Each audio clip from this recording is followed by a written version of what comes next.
राज्यपाल का उल्लेख जो है, तो आपने कहा, ये आपको मैं बहुत बार बता चुकी हूँ, बहुत कॉमन हो चुका है कि राज्यपाल पद का उल्लेख जो है किस में मिलता है, तो आर्टिकल 153 में जो है इसका उल्लेख मिलता है कि प्रत्येक राज्य में क्या होगा, तो आपने कहा कि मैम प्रत्येक राज्य में जो है एक राज्यपाल का पद होगा। क्या होगा? प्रत्येक राज्य में जो है एक राज्यपाल का पद यहाँ पर होगा। ये वाली बात जो है उल्लेख यहाँ पर मिलता है। मैम अगर हम बात करें क्या एक ही व्यक्ति को जो है 2 या 2 से अधिक राज्यों का राज्यपाल नियुक्त किया जा सकता है क्या, तो आपने कहा जी हाँ, ये जो है संविधान संशोधन किया गया था, सातवें संविधान संशोधन 1956 की अगर हम बात करेंगे तो इसकी धारा 6 में जो है बदलाव किया गया। और क्या बदलाव किया गया कि एक ही व्यक्ति को क्या कर सकते हैं, एक ही व्यक्ति को 2 या 2 से अधिक जो है राज्यों का क्या कर सकते हैं, तो आपने कहा राज्यपाल मैम यहाँ पर नियुक्त कर सकते हैं। दूसरी इंपॉर्टेंट बात आती है कि मैम एक बात बताइए, यहाँ पर इसके वेतन भत्तों का निर्धारण कौन करता है, तो आपने कहा कि अगर बात चले कि भाई नॉर्मल राज्यपाल की, तो वेतन भत्तों का निर्धारण जो है किसके द्वारा, तो आप कहेंगे संसद के द्वारा निर्धारित किया जाता है।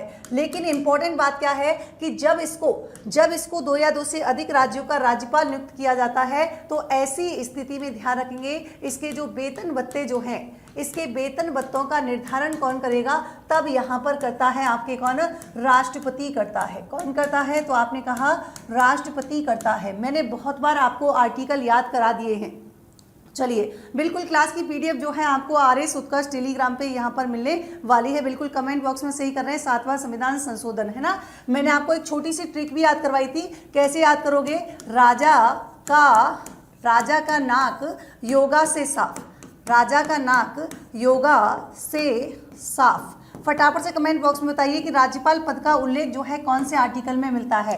राजा से क्या हो जाएगा कि प्रत्येक राज्य में क्या होगा, एक राज्यपाल का पद होगा, है ना, ये राजा से हो जाएगा। का से क्या हो जाएगा कि सभी, अगर बात करें कार्यपालिका का प्रमुख जो है कौन होता है, तो आपने कहा कि कार्यपालिका का प्रमुख जो होता है वो होता है कौन, आपके राज्यपाल। ना से क्या हो जाएगा, ना से हो जाएगा नियुक्ति, कि इसकी नियुक्ति जो है किसके द्वारा की जाती है, तो आपने कहा कि इसकी नियुक्ति जो है वो करता है आपके कौन, राष्ट्रपति इसकी नियुक्ति करता है। मैम एक बात बताइए कैसे क्या हो जाएगा, तो कैसे कहा कि देखिए कार्यकाल हो जाएगा, सामान्यतः कार्यकाल कितना होता है, 5 वर्ष होता है। थोड़ा मैं फास्ट बोल रही हूँ ताकि ज़्यादा से ज़्यादा चीज़ें जो है हम यहाँ पर कवर कर सके, बिल्कुल है ना। अब देखो कार्यकाल 5 वर्ष होता है, लेकिन ध्यान रखेंगे ये वैसे बेसिकली रहता किसके है, तो हमने कहा कि राष्ट्रपति के प्रसाद पर्यंत कार्य करता है। किसके, राष्ट्रपति के प्रसाद पर्यंत जो है कार्य करता है। तो आपने कहा मैम कौन, तो आप कहेंगे राज्यपाल। मैम अगर पहले त्यागपत्र देना होगा तो दे सकता है क्या, बिल्कुल पहले भी जो है त्यागपत्र दे सकता है। किसको, तो आपने कहा राष्ट्रपति को दे सकता है। आर्टिकल कैसे याद करोगे, यहाँ से शुरू कीजिए। 153 में क्या हो जाएगा, राज्यपाल का पद हो जाएगा। 154 में क्या लिखा हुआ है कि यहाँ पर जो कार्यपालिका का प्रमुख होगा वो कौन होगा, तो आपने कहा राज्यपाल होगा। यहाँ पर देखिए आर्टिकल 155 की बात करेंगे तो यहाँ पर नियुक्ति कौन करेगा, राष्ट्रपति करेगा। यहाँ पर आर्टिकल 156 की बात करेंगे तो कार्यकाल कितना होगा, राष्ट्रपति के प्रसाद पर्यंत रहता है, लेकिन सामान्यतः कार्यकाल 5 वर्ष होता है। और चाहे तो त्यागपत्र किसे दे सकता है, तो कहा पहले भी दे सकता है। फिर योगा से क्या हो जाएगा, योगा से हो जाएगा योग्यता। योग्यता क्या होनी चाहिए मैम, तो आपने कहा कि देखिए पहली बात तो वो भारत का क्या होना चाहिए, भारत का नागरिक होना चाहिए। पहली योग्यता तो यही कहती है। मैम एक बात बताइए, जन्म से होना आवश्यक है क्या, नहीं, जन्म से होना आवश्यक नहीं है, जरूरी नहीं है। अगर मान लीजिए वो कहीं से बाहर से आकर यहाँ पर रहता है और भारत की नागरिकता जो है ग्रहण कर लेता है, तो ऐसी स्थिति में भी क्या है, उसे राज्यपाल के पद पर नियुक्त किया जा सकता है। दूसरी बात आती है कि उसकी जो है आयु, मतलब उसकी आयु कितनी होनी चाहिए, तो आपने कहा कि देखिए मैम 35 वर्ष होनी चाहिए। अब ध्यान रखने वाली बात है कि यहाँ पर मिनिमम एज की बात की गई है, ना कि मैक्सिमम। न्यूनतम आयु की बात की गई है, अधिकतम आयु की जो है यहाँ पर बात नहीं की गई है, बिल्कुल। चलिए हाँ, अब देखिए दो ही योग्यता है, इंपॉर्टेंट बात यह है मैम आर्टिकल कौन सा हो जाएगा, लगातार आर्टिकल देखिए 157 हो जाएगा।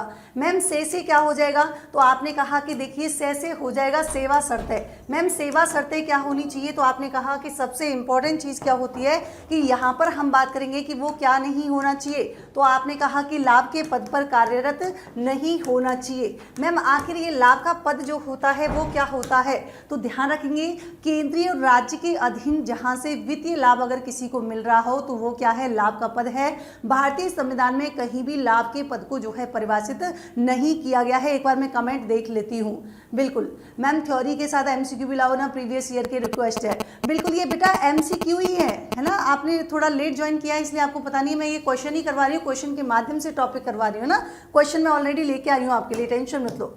चलो लाभ के पद पर कार्यरत नहीं होना चाहिए है ना, ये जो है यहाँ पर लिखा हुआ है कि भाई ये जो है न तो संसद का सदस्य होना चाहिए है ना, न तो संसद और ना ही विधान मंडल के किसी भी सदन का क्या होना चाहिए, तो आपने कहा ये जो है यहाँ पर सदस्य नहीं होना चाहिए। ये क्या हो गई, सेवा शर्तें हैं ना, ये जो है इसको निवास का अधिकार मिलेगा, इसके ज्वाइनिंग के बाद जो है कोई भी इसके अलाभकारी परिवर्तन नहीं किया जाएगा। ऐसा नहीं कि आज का 2.5 लाख रुपए जो है आपकी सैलरी 3.5 लाख आपकी सैलरी है और कल से जो है आपकी सैलरी कम कर दी, तो ऐसा पॉसिबल नहीं होगा। मतलब जैसे ही राज्यपाल की नियुक्ति होगी तो नियुक्ति के बाद कोई भी अलाभकारी परिवर्तन यहाँ पर नहीं किया जाएगा। साफ का मतलब क्या हो जाएगा, साफ का मतलब हो जाएगा शपथ। शपथ मैम कौन सी, तो ध्यान रखेंगे सेवा शर्तें, तो आर्टिकल 150 आ जाएगा 157 के बाद। और अगर यहाँ पर हम शपथ की बात करेंगे तो आर्टिकल कौन सा 159 आ जाएगा। मैम शपथ कौन दिलाता है, तो आपने कहा कि देखिए मैम यहाँ पर जो होगा है ना,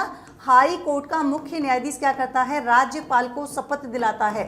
मैम अगर राज्यपाल हाई कोर्ट का मुख्य न्यायाधीश नहीं हो तो यहाँ पर जो भी वरिष्ठतम जो भी ज्येष्ठतम क्या होगा, यहाँ पर सदस्य जो न्यायाधीश होगा उसके द्वारा इसको शपथ दिलाई जाएगी। कौन से आर्टिकल में लिखा हुआ है, 159 आर्टिकल में लिखा हुआ है। मैम एक बात बताओ, आर्टिकल 160 क्या कहता है, 160 ये कहता है कि देखिए कभी कभी क्या हो सकता है, कुछ आकस्मिक परिस्थितियां हो सकती हैं है ना, क्या लिखा हुआ है कि कभी कभी ऐसी परिस्थितियां हो सकती हैं, आकस्मिक परिस्थिति जो है यहाँ पर राष्ट्रपति के द्वारा कुछ प्रोविजन लागू किए जा सकते हैं, ये लिखा हुआ है आर्टिकल 170 में, सॉरी 160 में। एक बार कमेंट देख लेती हूँ मैं।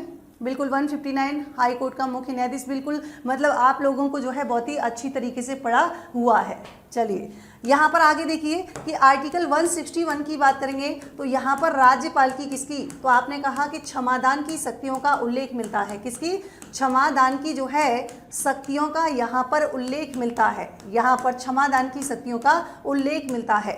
मैम कितने प्रकार की, तो ध्यान रखेंगे सिर्फ राज्यपाल और राष्ट्रपति की शक्ति में क्या अंतर है, तो आपने कहा कि मैम ये राज्यपाल जो है मृत्युदंड को, एक तो मृत्युदंड को माफ नहीं कर सकता पहली चीज तो, और दूसरी इंपॉर्टेंट क्या है कि सैन्य मामले में जो सजा मिली है किसी व्यक्ति को, तो सैन्य मामले की सजा को क्या नहीं कर सकता है, कम यहाँ पर नहीं कर सकता है।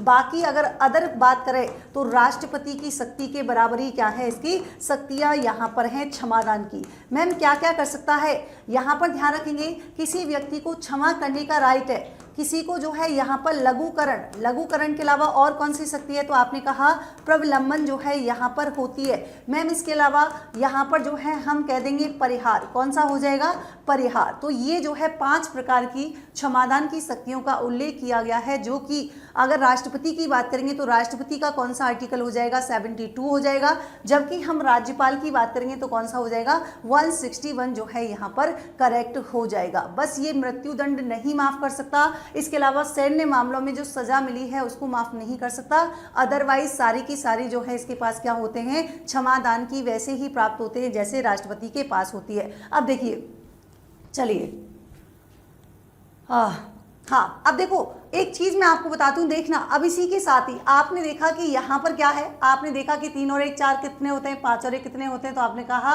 देखो अब यहाँ पर क्षमादान की शक्ति 161 है, तो 1 और 1 कितना होता है, तो आपने कहा 2 होता है, 6 और 1 कितना होता है 7, तो 72 में किसकी है, तो आपने कहा 72 में जो है आपकी राष्ट्रपति की है, किसकी है, राष्ट्रपति की क्षमादान शक्तियों का जो है उल्लेख यहाँ पर मिलता है। तो ये था हमारा पहला क्वेश्चन, जिसका करेक्ट आंसर कौन सा हो जाएगा, हरिबाऊ किशन राव बागड़े जो है यहाँ पर करेक्ट आंसर होने वाला है। बिल्कुल चलिए